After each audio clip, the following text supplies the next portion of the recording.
feels like morning to me because I got to sleep in, take my time, like getting up, getting ready. My roommates went on a little trip with astronomy.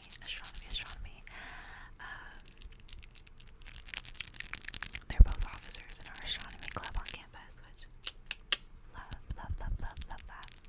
So I had the place to myself for the weekend. So I'm taking that time to film as many videos as I can. And tonight, my friends have a Halloween party. So I'll be wearing my first costume. So I'm excited for that. I still have to get the parts for my other costumes. I don't know if I'll do both of them or just one, but I wanted to do at least one of these. You'll see. But yeah, so I'm excited. I'm just gonna do Marceline for this party, which is super easy. Literally just vampire, which you guys know that's already really easy for me considering my usual style. I did get like, here it is, I got like this fake coagulated blood gel. So it's supposed to be a little more like syrupy. I got some fangs. I'm gonna have to figure out how to mold my teeth. I might try to like stain them so that they're not as like bright, you know what I mean? Because like I don't have, white teeth, so they stick out a little bit, just color wise. And yeah, I'm excited for that, and I'll definitely film another. I've already filmed a vampire video, but I'm gonna film another one, and it's gonna be different. So yeah, super long intro aside. This is gonna be very much book and reading related. So I want to show you guys the books that I have, which it's so funny because pretty much all of my books are like they match the black, red, and white aesthetic vibe, which wasn't on purpose. That's just what I gravitate towards, I guess. And yeah, kind of goes with my shirt actually, although my sweater is gray and maroon. I got this at Ross. I got like 3 really cute sweaters from Ross recently. They got some cute stuff. So I'm like really, I recommend it. They're really got some cute stuff going on, especially lately, I guess. Just moving some stuff around. My cat likes to knock over all of my books like every morning, so they get jostled around a lot. But I want to start with the little itty bitty books that I have.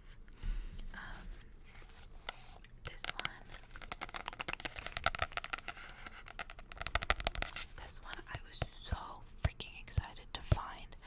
I don't know if I've talked about it on this channel, but I have like a bit of a fascination with signs and sign culture, and this is literally about that. So it's called Stolen Sharpie Revolution, a DIY resource for signs and sign culture.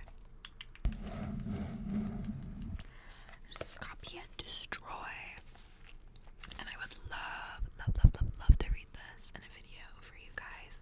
It's not very October, but like, in November maybe at some point I want to do it. And like, look how freaking awesome. Like, the pages all being like unique. It's just like, it's so cool. I fucking love this book. I almost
save money.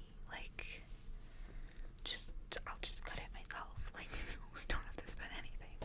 I just need a good pair of hair cutting scissors, and that's literally all that I need. Crap, I don't know. One second. Alright, I'm back. I was looking for this one.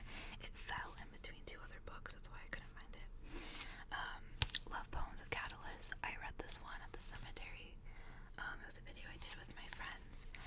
Didn't really get through much of it because I actually ended up not really liking these poems that much, which is really unfortunate, but that's okay. So, let's get into the stack. It's not all the books that I have with me. Like, I have some books up there. They're like old ones that I thrifted, and the library, I go to, oh, by the way, you should go to public library sales, because you can get a lot of really cool old books and like DVDs and stuff like that. Yeah, they're pretty beat up because it's, you know, stuff that's been in the library inventory for a fat minute, but you know, you can get stuff for like $1, or cheaper, super, you know, super cheap. Usually they're in pretty okay condition. It's usually just the casing and stuff, but the inside contents are usually great. I've gotten some amazing DVDs and some really cool books. I might do like a video showing you my old books, like kind of collection. Maybe I'll do that for November. This video is focused on like horror and more like Halloweeny October books, which is most of mine. I'll be honest. I'm a horror girly, so. But yeah, so to start, I've got the Grimm's complete fairy tales, which is sick. I've been meaning to read these for you guys. The first video I wanted to do was going to be based off of the Barbies. Okay, context. I have this like sticker book that, and this isn't even like the newer Barbie stuff, it's like the old Barbies, and it has the pictures of the old Barbie dolls and stuff that they made for a lot of the Grimm's fairy tales, and just fairy tales in general, and it's super cute, love it. They give you a little like excerpt on each of the tales as well. I have to find where I put that book. I don't know where it is. I love it though. I definitely didn't get rid of it, so I need to find that, and then I was gonna go through and then pick out all the ones that were Grimm fairy tales specifically, because some of them are like old Irish and Celtic tales, and like it's not just Grimm. So I was gonna like pick those out and then do a video of like all of those from here, because some of these are really short.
similar content-wise, so I only want to get one. So, yeah, decisions. I might put them both, like, in my description of this video or in the comments, and I might be like, hey, poll, you guys tell me which one I should get, you know? So cool. Definitely want to start reading that one. I'll read that all year long. I'm obsessed with yokai. I guess I should give a definition for that too. Yokai is just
really cute lantern thing from like Hobby Lobby, and I put my plants in it, and I'll give you like a plant door at some point and show you all of them. And then I finally put up these scarves that I have. I just had them hanging on my door. So I put up my pretty green one. It's like tassels and bedazzled and beaded, and then I put up my pink one. So I think it's really cute. My room is so cozy. I got plants all along here too. Love it. My cat is being so cute and sleeping on my bed, being the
radio station contest to win a Nintendo. Hold your Wii for Wii. That's fucking funny. In 2007, she died from water intoxication. That's when you guzzle huge amounts of water so fast that the liquid overloads your kidneys, sometimes leading to brain swelling and, in a few cases, death. On the bright side, you're far less likely to embarrass yourself on the dance floor with this kind of intoxication. But yeah, no, I've heard of that one. I know too much of anything can kill you, really. You can get any kind of, you can overdose on certain vitamins and stuff. Like this next one, I'm not gonna read the whole thing, but you can have a vitamin A overdose from eating too many carrots. I know you can get potassium poisoning from eating too many bananas. It's like you have to eat something like 70 for it to actually kill you, but it's possible, you know. Moderation. Don't eat too much of anything.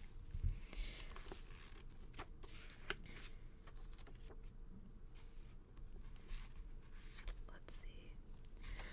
Labels save lives. 25-year-old Ukrainian student Vladimir Likonos was studying at home when his life ended in catastrophe. He was chewing gum, which he liked dipping in citric acid to boost its sour taste. As habits go, this one was unusual, even by the standards of chemistry students, but it wasn't harmful until one night in 2009 that it is. After hearing an explosion, his mother found Likonos on the floor, his jaw blown off. It turns out Likonos had accidentally dipped his gum not in citric acid, but in an unlabeled explosive powder used for his studies. Freak for real. You win the freak off. I'm just kidding. That's so whack, dude. Here's this one. In January 2019, a seemingly healthy 54-year-old Massachusetts construction worker was in a McDonald's when he lost consciousness. He was pronounced dead at the hospital from multiple organ failure and hypokalemia, a dangerously low level of potassium. A mystified doctor, finding that the man's diet included lots of candy, wondered if licorice might be to blame. Hypokalemia can be triggered by excessive consumption of glyceric acid, the active ingredient in black licorice specifically. The man had been eating 1 or 2 packs of the soft candy daily, which was enough to do him in. Switch to red licorice. Whack, whack, whack, whack. Oh, that's interesting. Beauty should not be pain. Not so long ago, fashion could be fatal. In the 19th century, many women wore tight-laced whalebone corsets, which created a visually flattering hourglass figure, but also crushed internal organs and cut off blood and oxygen. Newspapers carried stories about corseted women dropping dead.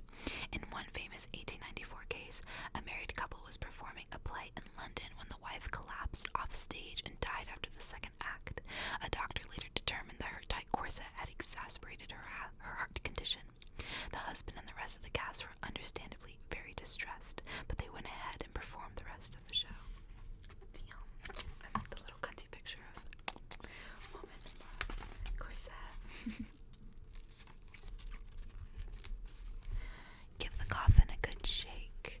In October 1571, a funeral procession was carrying the body of Matthew Wall, a young farmer who had been found dead, to be buried at the church in Brahing, England. Fortunately for their cargo, one of the pallbearers slipped and dropped the coffin. The assembled party was surprised to hear a knocking from inside the coffin.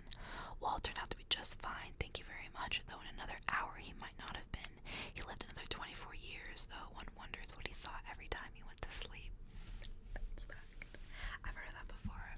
They used to put bells attached to graves, so if a dead person was really still alive and they got buried alive, they could ring the bell and you could dig them back up again. So you see a lot of those like old like cemeteries and gravesites will have like those bells attached to the tombstones. I think I recently saw that when me and my friends watched The Nun, which we really enjoyed. We need to watch The Nun 2. Last night we had a movie night and we made out chocolate. I have this like mushroom hot chocolate. It's a Mexican one, so it's a little more like spicy than it is sweet.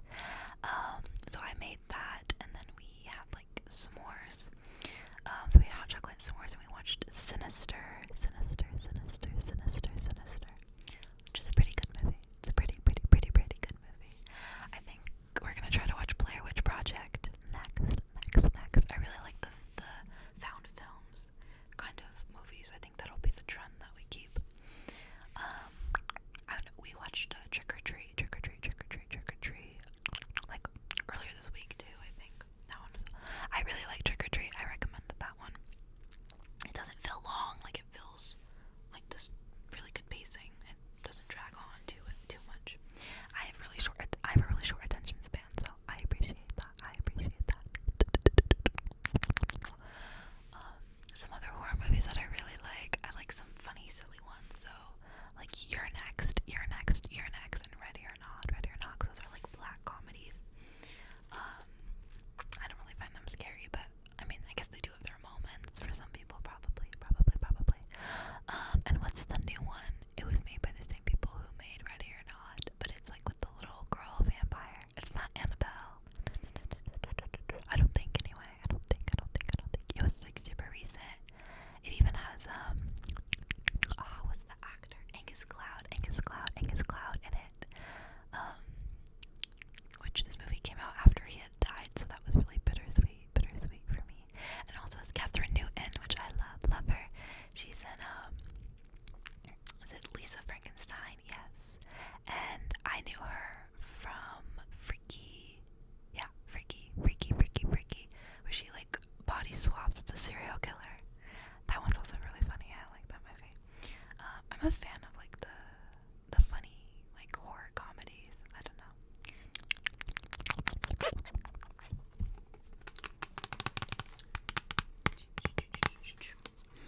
Alright, let me do just like one more of these before I go to the other chapters.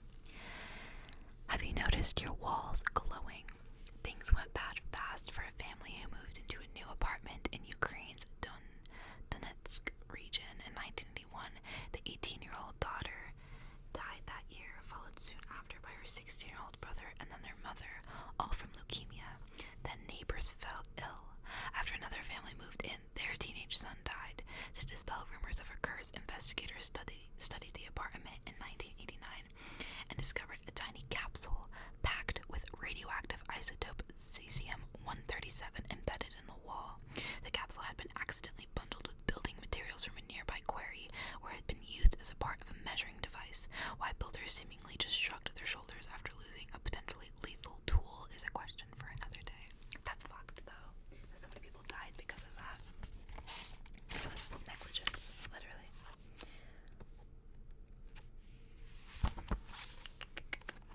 Let's see.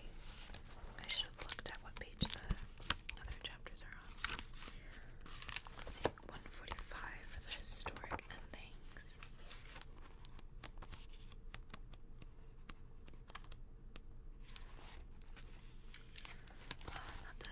Some people are so afraid to die that they never even begin to live. I'm always saying that. Like, I definitely think there's a such thing as not being stupid, and you should be cautious and all of that. But also, I'm not gonna just not live my life just because I'm scared of all the, like, what ifs. You know what I mean? I don't know. I have, like, my mom's pretty, like, helicopter-y, like, overly cautious kind of parent.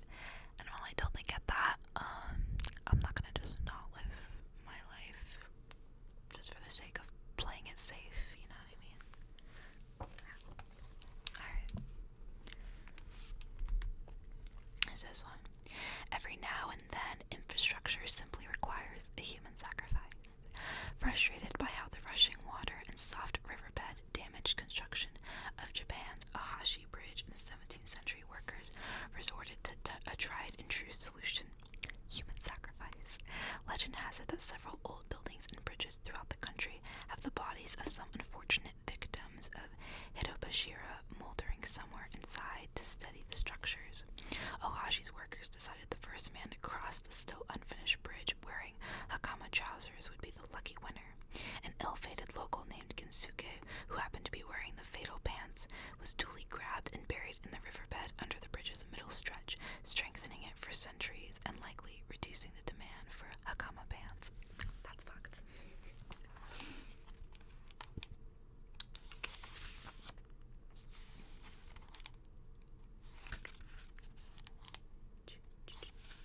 Oh, there's this one where, when like emperors or kings, I know in like Egypt, if like royalty died, their servants and like their wives and like all those people would be buried with them, which is just crazy. I would not be happy about that. I'm just living my life and then my boss decides to fucking die and now I guess I have to get buried alive with them.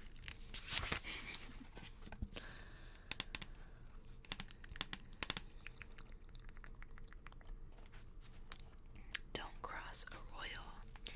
The best advice to anyone considering expressing their displeasure against the English crown in the Middle Ages would have been don't, until clarified by the Treason Act of 1351. Treason was defined as essentially anything the royal court thought it was. The punishment for this vague crime was drawing and quartering. What's that?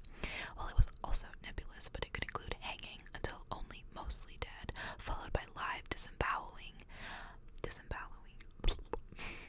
beheading, and occasionally tying each of the prisoner's limbs to horses, which were then spurred to race off in opposite directions. That seems like overkill, but then medieval never meant nice or forgiving.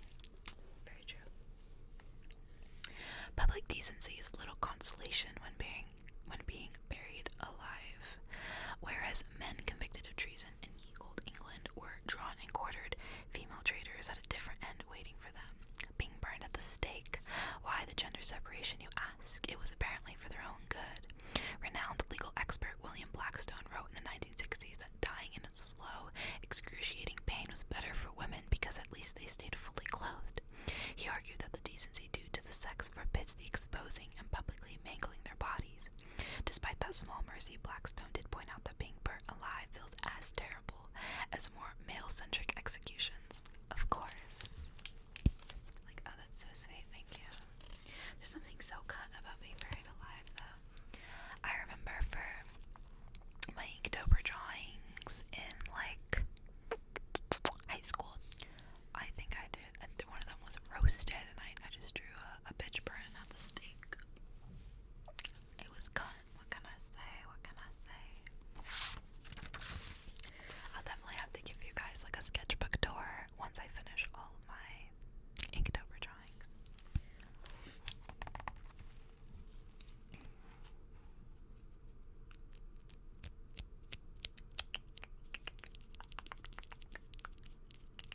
Let's see which one to do next.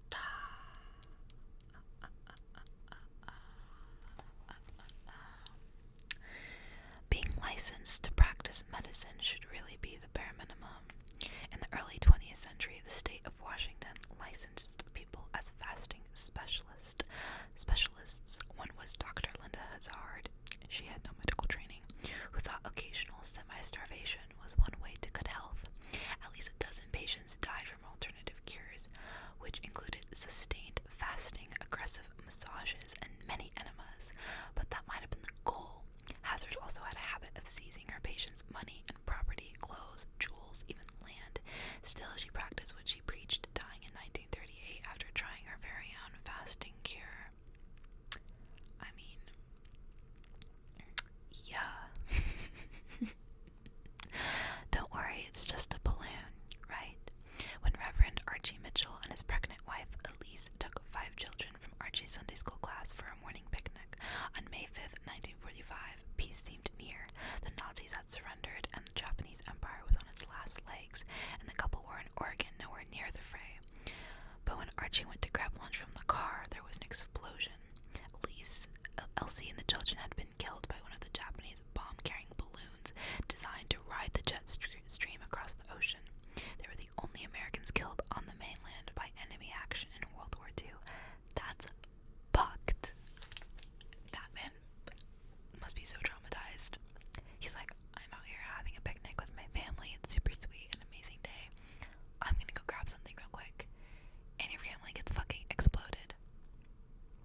sold meat on the black market during World War I and later owned a hot dog stand.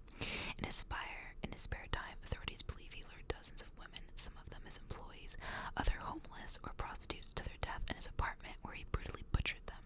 In a Sweeney Todd twist, many believe he was using his street catering services as a way to dispose of his victims' bodies. Yum. Even good guys have their limits. Most people in the small East Texas town of Carthage liked Bernie died, the nice mortician who sang in the choir and had a kind word for everyone. They felt less favorably towards Marjorie Nugent, the reclusive millionaire widow who rarely had a kind word for anyone. When Tide became Nugent's companion and caretaker, people found it odd. When nobody saw Nugent for months, they found it suspicious. And when police discovered her body stashed in one of her own freezers in 1997, people made excuses. One woman even warned the prosecutor that Nugent was so mean that even if Bernie did kill her, you won't be able to find anyone in town who's going to convict him. But Tide confessed to shooting the old battle axe and went to prison anyway. Damn. Why'd you confess? I'm just kidding. That's what I'm saying. The cure can be worse than the disease. In the fall of 1982, at least 7 people in the Chicago suburbs died mysteriously. Oh, I know this one. Soon, authorities discovered a link. The deceased had all taken Tylenol before passing away. An investigation found that the pain medication had been dosed with cyanide somewhere between the factory and the purchase point. I never found the culprit, but we have them to thank for that tamper-proof foil and pill bottles that's so hard to punch through when you have a headache. Tylenol spent over $100 million on a massive recall and safety measures to prevent mass poisoning. I thought that the theory was that the person literally went into the store and then would just like put them into the capsules or something, so they just did it like in the store or something like that, since you know they weren't as well sealed back then. This picture's really cute. Pretty cabin. Next story is remote cabins are horror movie fodder for a reason. What happens if someone is killed in the woods and no one else is around to hear it? Movie writers make up their own ending. On April 12, 1981, poor 14-year-old Sheila Sharp returned from a sleepover to find the tied-up bodies of her mother, her brother, and her friend and his friend in their small cabin in the remote Northern California town of Ketty. Vicious knife and hammer wounds left blood everywhere. The skull of Sheila's 12-year-old sister would be found in the woods 50 miles away 3 years later, and somehow Sheila's 2 little brothers and one of their friends in another room slept through it all. Leads have come and gone, but the killers have yet to be caught, which is probably why movies like The Stranger Things have stepped in to fill the blanks. That's fucking wild, dude. Shit, fucking 4 of them got murdered, and 2 of her brothers didn't even notice. Like, that's so traumatizing, too. I'm gonna have to look that one up. A citrusy bouquet with notes of death. The 2 Russian agents who disembarked the Aerot flight to London in 2018 seemed like normal guys. That was until they traveled about 85 miles to Salisbury, where they sprayed a man's door with perfume and nearly killed him. The GRU officers had retrofitted a perfume bottle into a delivery system for the deadly nerve agent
saying he himself was a 500-year-old vampire known as Visago, and gathered other teens around him who called themselves the Vampire Clan. In 1996, the clan brutally killed the innocent parents of a 15-year-old they wanted to induct into the cult. Farrell was originally put on death row, but later had his sentence changed to life in prison, providing him with much more time for role-playing, of course. I'm wondering if that one cult from Japan that had the, like, what was it? It was, like, the poisonings they did on the subways. I wonder if it was, like, saline or something. I don't remember. If that's in here. It should be. Let's see.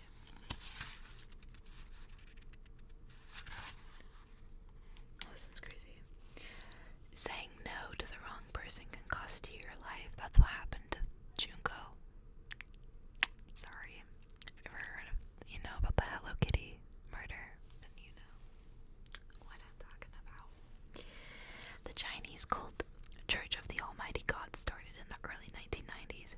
A woman named Xiao Weishane claimed herself the returned Jesus Christ and gathered followers behind her apocalyptic anti-government message. Despite crackdowns, the cult kept growing in part through aggressive recruitment. One night in 2014, members tried to convince a woman at McDonald's in Soyeon to join. When she refused, they beat her to death with chairs and a mop.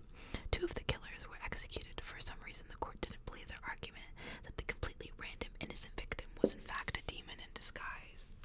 It's so fucked.